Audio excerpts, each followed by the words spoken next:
अगर इंसान मार्स पर रहने लगे तो क्या होगा? जरा सोचिए।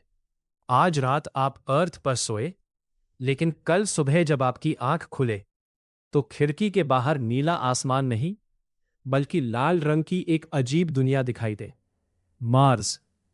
लेकिन सवाल यह है, क्या इंसान सच में मार्स पर रह सकता है? और अगर पूरी इंसानी सभ्यता एक दिन मार्स पर बस जाए, तो हमारी जिंदगी कैसी होगी? वीडियो के अंत में मैं आपको मार्स के भविष्य के इंसानों के बारे में एक ऐसी बात बताऊंगा जो आपको हैरान कर देगी। मार्स, जिसे लाल ग्रह भी कहा जाता है, पृथ्वी से लगभग 22 करोड़ किलोमीटर दूर है। कई वैज्ञानिक मानते हैं कि आने वाले समय में मार्स इंसान का दूसरा घर बन सकता है। यहां तक कि इलॉन मस्क का सपना है कि एक दिन लाखों लोग मार्स पर रहेंगे। लेकिन जो चीजें हमें फिल्मों में दिखाई जाती हैं, असलियत उनसे कहीं ज्यादा कठिन है।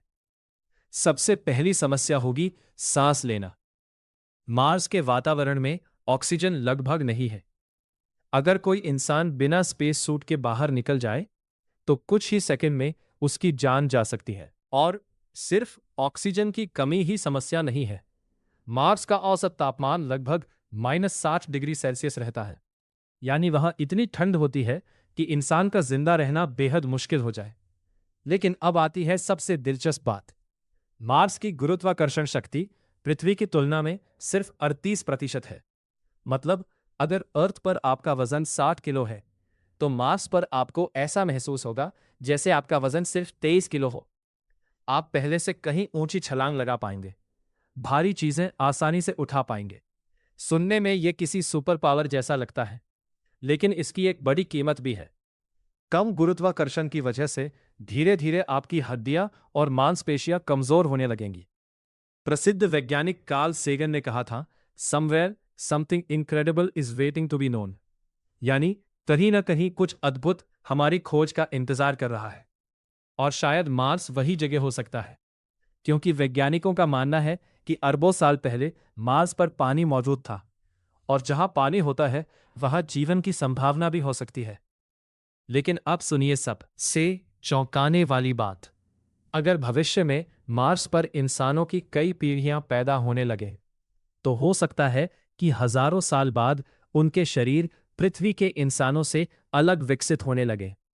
कम गुरुत्वाकर्षण की वजह से वे अधिक लंबे हो सकते हैं।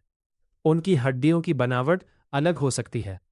और शायद एक दिन ऐसा आए जब मार्स पर रहने वाले इंसान और अर्थ पर रहने वाले इंसान एक जैसे न दिखें। सोचिए, एक ऐसी नई पीढ़ी जो अर्थ को सिर्फ इतिहास की किताबों में पढ़ती हो और खुद को मार्शन कहती हो। तो क्या मार्स सच में इंसान का दूसरा घर बनेगा, या फिर यह सिर्फ एक अधूरा सपना बनकर रह जाएगा? ये तो आने वाला समय बताएगा। लेकिन एक बात तय है, जिस दिन पहला इंसान मार्स पर हमेशा के लिए बस गया, उसी दिन मानव इतिहास का एक नया अध्याय शुरू हो जाएगा। और अब सवाल आपसे, अगर आपको मार्स पर हमेशा के लिए रहने का मौका मिले, तो क्या आप अर्थ छोड़कर वहां जाना चाहेंगे? कमेंट में जरूर बताइए।